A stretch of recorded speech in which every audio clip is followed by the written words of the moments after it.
Welcome दोस्तों। हमें एक फ्रेंड ने पूछा था एचवीएसी या सेंट्रल एसी में डक्ट में जो हीटर लगे रहते हैं उसे हम कैसे चेक करेंगे। ठंडी के टाइम में हीटर को हम कैसे चालू करें, क्या क्या स्टेप रहता है चेक करने के लिए। अगर हीटर रूम नहीं गर्म कर रहा है, हीटर नहीं वर्क कर रहा है, तो कंडीशन में कौन कौन से पार्ट्स हमें चेक करना चाहिए, कैसे आइडेंटिफाई करें कौन सा पार्ट्स खराब है और कौन से पार्ट्स का क्या काम कैसे वर्किंग रहता है। अगर आपको इस सब के बारे में मालूम है तो वीडियो को स्किप कर सकते हैं, नहीं मालूम है तो आप पूरा वीडियो देखें, आपको फुल इन्फॉर्मेशन मिलने वाला है। वीडियो अच्छा लगे तो लाइक कर सकते हैं, नहीं तो आप डिसलाइक कर सकते हैं। आप देख रहे हैं ASR service centre. Service centre में आपका स्वागत है। मैं हूं मरजीत फ्रॉम उत्तर प्रदेश, गोरखपुर से। सेंट्रल एसी या HVC या फिर AHU, ये सभी में ज़्यादातर डक्ट में हीटर यूज किया जाता है या फिर AHU के अंदर हीटर यूज किया जाता है जो बड़े बड़े रहते हैं। ये हीटर ठंडी के टाइम में यूज किया जाता है, चालू किया जाता है। ज़्यादातर गर्मियों में इसका पावर डिस्कनेक्ट कर दिया जाता है या फिर ऑफ किया जाता है। बट ठंडी के टाइम में ज़्यादातर इसे टेक्नीशियन को बुला करके सब लोग चेक कराते हैं हीटर हमारा सही वर्क कर रहा है या नहीं कर रहा है, कुछ प्रॉब्लम तो नहीं है, या फिर कैसे क्या स्टेप्स हम इसे ऑन करें। तो सबसे पहले हमें हीटर को चालू करने के लिए सिस्टम में जाकर के सभी कनेक्शन वगैरह रहता है, जाकर प्रॉपर चेक कर लेंगे कहीं कोई शॉर्ट सर्किट तो नहीं है, वायर कोई लूज नहीं है, या फिर कुछ ब्रोकन तो नहीं है, शॉर्ट नहीं है। ये सब चीज़ें आप सेव कर लिया है, चेक कर लिया है डक्ट में जाकर के। तो उसके बाद आप डिजिटल थर्मोस्टेट है या फिर मैनुअल थर्मोस्टेट है, कोई सा भी है, उसमें हीट एंड कूल का फंक्शन रहता है, मोड रहता है। तो उस कंडीशन में क्या करेंगे, जो कूल मोड रहता है उसे ऑफ करके हीट मोड पर सेलेक्ट करेंगे। और टेम्परेचर सेट करना जो रहता है, इसमें नॉर्मली हम कूलिंग के लिए टेम्परेचर डाउन करते हैं। एग्जांपल 20, 19, 18, 70 कम करेंगे तो कूलिंग ठंडा होगा, टेम्परेचर ठंडा होगा।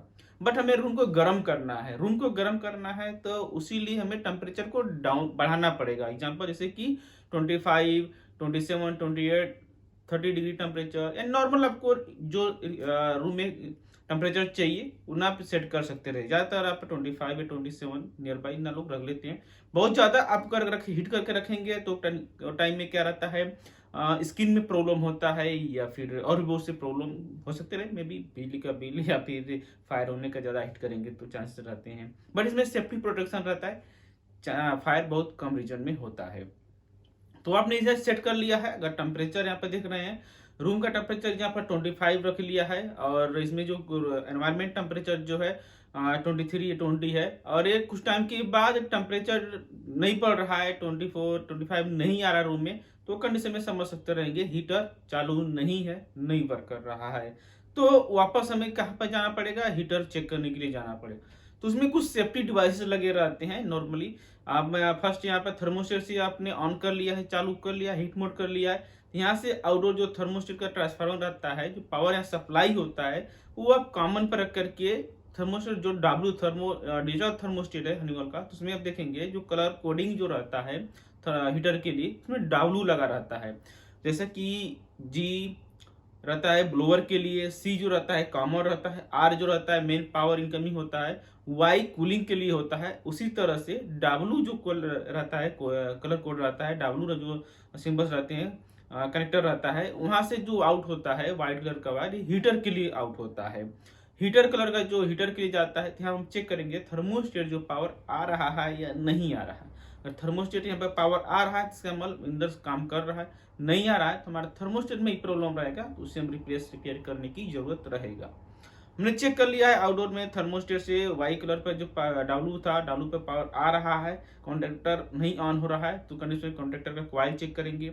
कॉइल चेक करने से पहले फिर भी नहीं ऑन हो रहा है, तो उसके पहले और भी सेफ्टी डिवाइस लगे रहते हैं। डक्ट जो रहता है, डक्ट के अंदर एयर प्रेशर स्विच लगा रहता है और एक ओवरलोड लगा रहता है। एयर प्रेशर स्विच क्यों लगा रहता है, एयर प्रेशर इसलिए लगा रहता है क्योंकि कभी भी आपका हीटर ऑन होने से पहले ब्लोअर ऑन होना चाहिए, चलना चाहिए।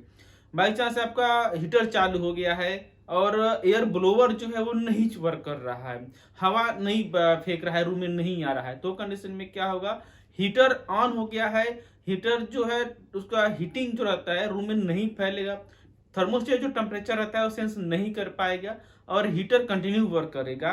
वो टाइम में पूरा लाल होगा हीटर और वो फायर हो सकता रहेगा, जल हो सकता रहेगा, शॉर्ट सर्किट हो सकता रहेगा। तो उसके प्रोटेक्शन के लिए फर्स्ट इसमें जो लगा रहता है एयर प्रेशर स्विच लगा रहता है। एयर मीन्स यानी कि जब ब्लोअर चलेगा तो डक्ट के अंदर हवा भरेगा, जब एयर बनेगा हवा आएगा तो सिस्टम को ब्लोअर को जो एयर प्रेशर स्विच रहता है उसे मालूम चलेगा अभी अब ब्लोअर चल रहा है। फिर सप्लाई आगे पास करेगा तो उसके पास जाएगा, ओवरलोड के पास जाएगा। ओवरलोड रहेगा या फिर थर्मल स्विच लगा रहेगा जो टेम्परेचर को सेंस करे, हीटर में डक्ट में ज़्यादा हीट हो रहा है या फिर ज़्यादा एम्पियर ले रहा है, लोड ले रहा है, तो वहाँ से ओवरलोड या थर्मल स्विच रहता है, वहाँ पे पावर जाएगा। तो उसे हम चेक कंटिन्यूटी मोड पे रख के चेक कर सकते रहेंगे। इसी जो एयर सेंसर स्विच है, एयर स्विच है, इसे भी आप कंटिन्यूटी मोड पे ही चेक करेंगे। इन और आउट पावर होना चाहिए, कंटिन्यूटी शो होना चाहिए। नहीं हो रहा है जिसका मतलब वो खराब है, या फिर एयर स्विच है तो उसमें हवा नहीं बन रहा है, ब्लोअर नहीं चल रहा है। तो ब्लोअर हम उसे ठीक करेंगे, रिपेयर करेंगे, क्या कंडीशन है वो अलग पार्ट्स में जानेंगे, बट अभी हम हीटर के बारे में जान रहे हैं। तो अगर ब्लोअर नहीं चलेगा तो एयर स्विच से कंटिन्यूटी नहीं शो करेगा। आपका ब्लोअर चल रहा है तो एयर स्विच का जो रहता है उसका कंटिन्यूटी शो करेगा, वहां से पावर आगे आएगा। फिर थर्मोस्टेट जो लगाता है, थर्मल स्विच लगाता है, ओवरलोड लगा रहेगा, वहां पर भी चेक करेंगे कंटिन्यूटी मोड पे ही, वहां से भी पावर आगे आउट होना चाहिए। अगर पावर आउट हो रहा है तो उसके बाद कॉन्ट्रेक्टर आता है। कॉन्ट्रेक्टर में हम चेक करते हैं पावर आ रहा है कि नहीं आ रहा है। कॉन्ट्रेक्टर में आ रहा है तो उसके बाद 3 फेस है या फिर 2 फेस है, वहां से ब्लोअर के लिए पावर जाता है और हीटर ऑन होता है।